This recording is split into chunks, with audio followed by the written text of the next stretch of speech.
కుంభరాశి వారికి ఆంగ్ల సంవత్సర ప్రారంభకాల సమయంలోనే ఒకవైపు ఏలనాటి శని చివరార్థ సంచార స్థితిగా ఉంటూ ఏకాదశి స్థానంలో లాభస్థానంలో చతుర్గ్రహ సంచార స్థితి ఉన్నప్పుడు గ్రహ యోగాన్ని ఎలా పొందాలో ఈ వీడియోలో సవివరంగా సంపూర్ణంగా తెలుసుకుందాం.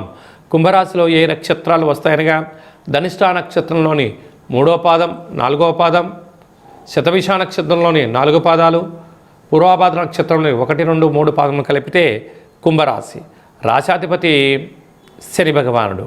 రాశిలోనే రాహు 2వ స్థానంలో శని సంచార స్థితి ఉండడం వలన అసలే ఇది శీతాకాలం అవ్వడం వలన చల్లటి ఆహారాలకు దూరంగా ఉండాలి, గోరువెచ్చని పదార్థాలు స్వీకరించాలి, వీలైనంత వరకు మంచులో ప్రయాణం చేయకూడదు, పూర్ణిమ తిథి యందున అసలే నీటి ప్రయాణం చేయొద్దు అని చెప్పి జ్యోతిర్విజ్ఞానం తెలియజేస్తుంది.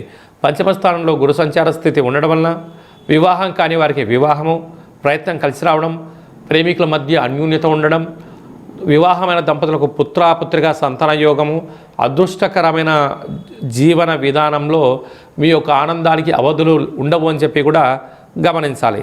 సప్తమ స్థానంలో కేతు సంచార స్థితి ఉండడం వలన ఎప్పుడు కూడా భూత భవిష్యత్ వర్తమానాన్ని మీరు అంచనా వేయగలుగుతూ ప్రయాణం చేయగలిగితే మీకన్నా అదృష్టవంతుడు ఎవరు లేరు అని చెప్పి గమనించగలగాలి.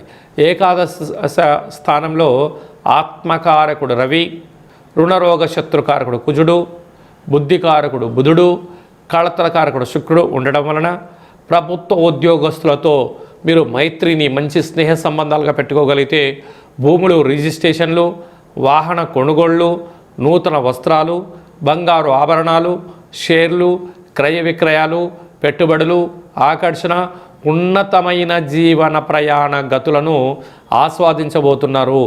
ఎన్నో రోజులుగా మీరు ఈ సువర్ణపు అధ్యాయానికి ఎదురు చూస్తున్నారు. అలాంటి రోజు రానే వచ్చింది. కానీ వాటిని ఎంతో జాగ్రత్తగా భద్రపరచుకోగలిగితే రాబోయే కాలము సువర్ణపు యుగము.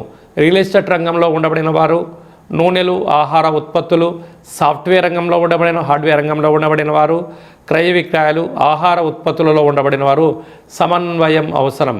కనుక పూర్ణిమ తిథి యందున కాళభైరవ స్వామి యొక్క స్మరణ, కాళభైరవ స్వామి యొక్క పిండి దీపము లేక నారికేల దీపము, నారికేల దీపాన్ని ఏర్పాటు చేయడం వలన తెల్లజిల్లేడు వృక్ష ప్రదక్షిణ, తెల్లజిల్లేడు పుష్పాలతో భైరవుడికి దండ వేయగలిగినట్లయితే సకల దోషం తొలగిపోతుందని చెప్పి గమనించాలి.